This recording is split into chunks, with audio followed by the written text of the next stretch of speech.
demons had all been silenced, the temple of the Lord was complete, and his kingdom was prosperous and at peace.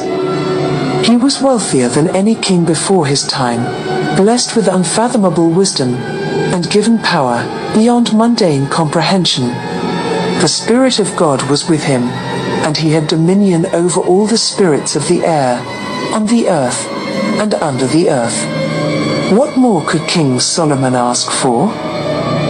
All lands, both far and near, were subject to him, and Solomon began taking wives and concubines of his own, from every land. He took so many, that his consorts were countless, and yet he would not stop.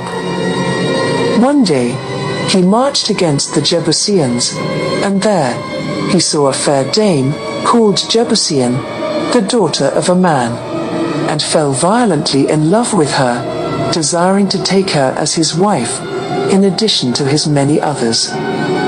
He came to the Jebusian priests, who were priests of Moloch, and said to them, "Give me the Shulamite as a wife."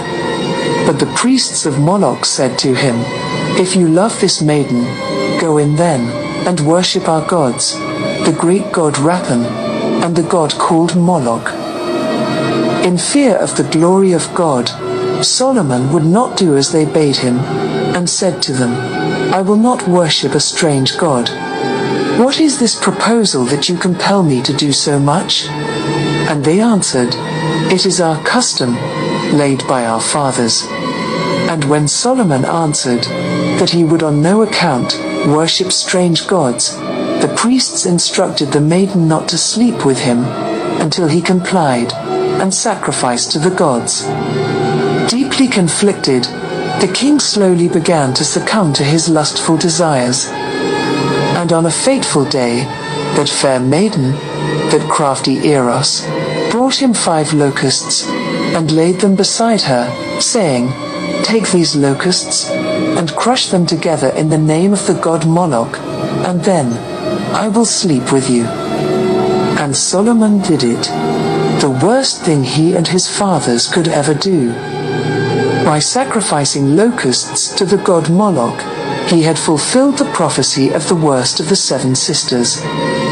And at once, the Spirit of God departed from him, and he became weak, as well as foolish, in his words. At the wish of the fair maiden, he built a temple of idols, to Baal, and to Rapha, and to Moloch, and to many other spirits, worshipping and making sacrifices to them. He had fallen into error, just like the spirit of error told him he would. Thus, the Lord God turned his back on Solomon, and his glory departed from him, and his spirit was darkened. The power vested in him was brought to nothing, and he lost his dominion and control over all the spirits of the air, of the earth, and under the earth. They were finally free from his tyranny, and the once greatest king of Jerusalem became an object of ridicule, not only among these spirits, but also among all men who once held him in high esteem and reverence. Say that to you. So we gonna stop right there, right? That was a brief part of wise King Solomon's history, right? Now, Allah granted, the one above all granted Solomon infinite wisdom, gave him all the riches he wanted, right? But he was lustful. He was real lustful, right? And when he asked the one above all for supreme wisdom, the one above all said, "I'll give you wisdom, supreme wisdom, but only marry your own people. Only marry women from your own people."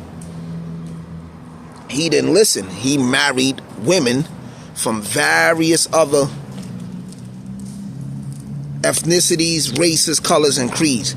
That was the first rebellion, right? That was the first rebellion.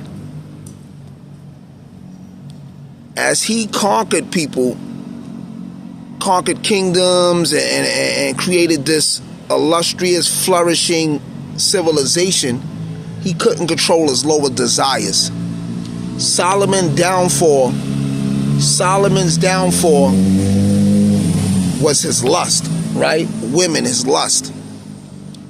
Diddy's downfall is his women, is his lust, his men, his sex, his orgies, his partying, his freaking off, right? Very, very lustful, right? He's been blessed with riches.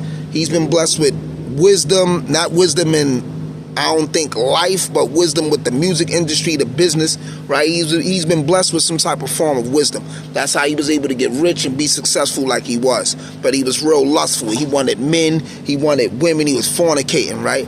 I don't know if y'all familiar with different idols, ancient idols, but Moloch is the god of the Canaanites, right? Look up Moloch, M-O-L-O-C-H,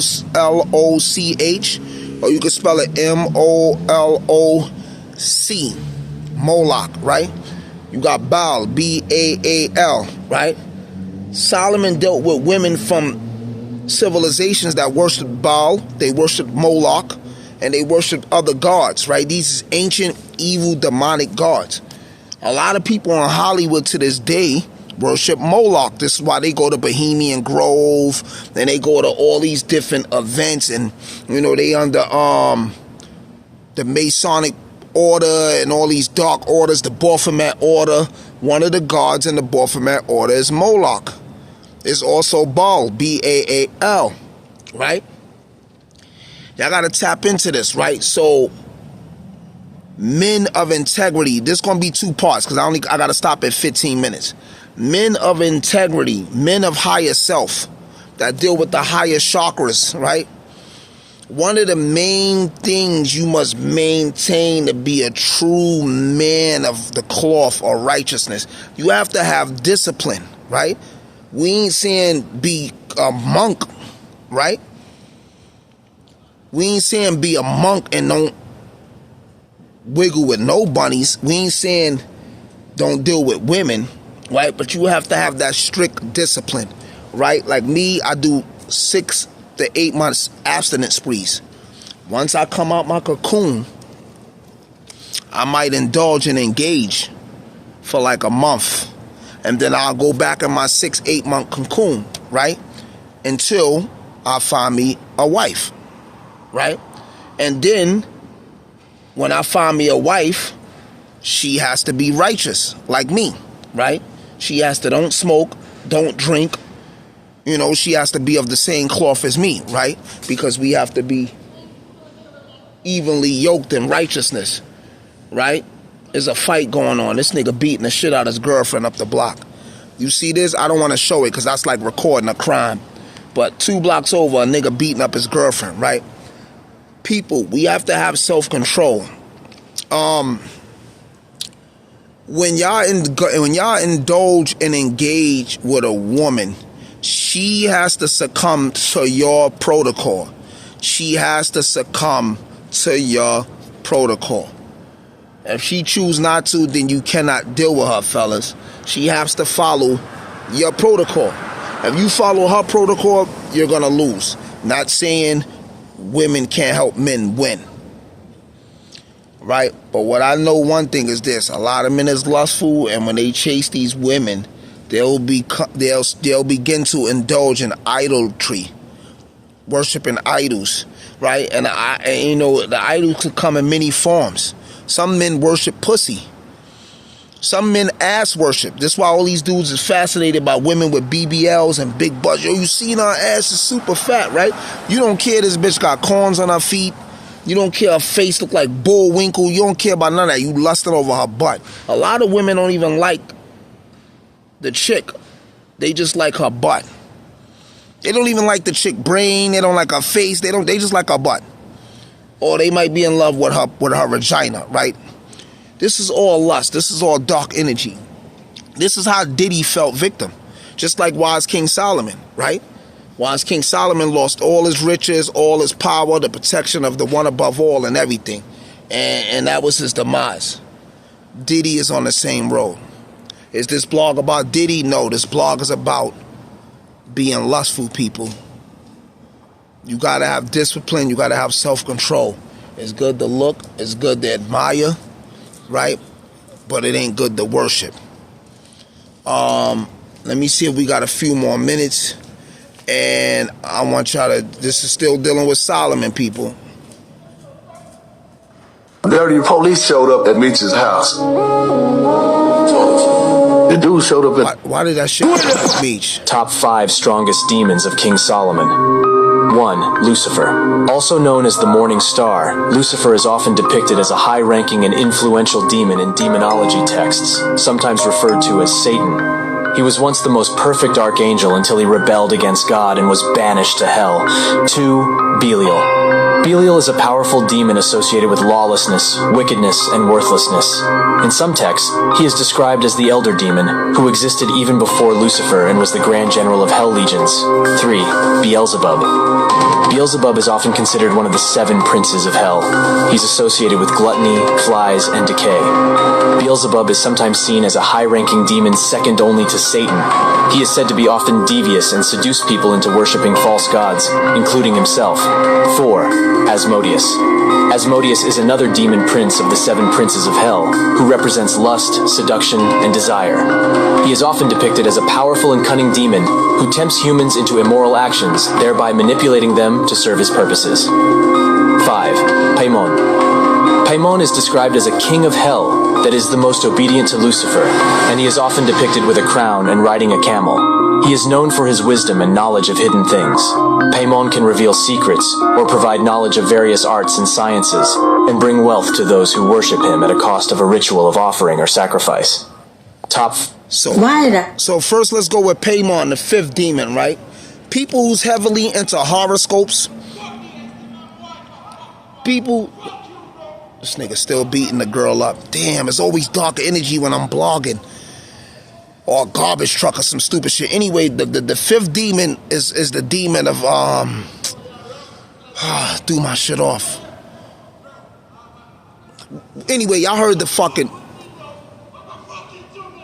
y'all heard the, damn, this nigga fucking my blog up.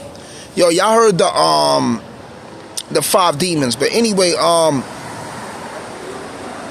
the last demon is in regards to, like, y'all, if y'all notice, a lot of women deal with horoscopes, a lot of women deal with zodiac signs and all that. All of that's attached to that 5th demon, right? Psychic reading, tarot cards and all that, all of that is affiliated and associated with that 5th demon. So when y'all deal with women that's heavily into horoscopes and tarot card readings and all of that, y'all gonna fall victim like Solomon. That's gonna lead you down the road of idol worship. It's gonna lead you down the road of deviation. Right, people? That's associated with the 5th demon. The third demon was associated with gluttony, right? Lust and gluttony, right? Eating a lot, fucking a lot. All of this is satanic.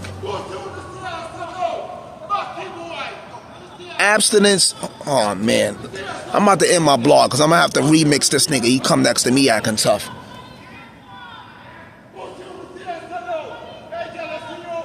And my bag is loaded. My bag is vitamin packed with all type of nutritional instruments. All right. We'll go into part 2. Y'all hear it.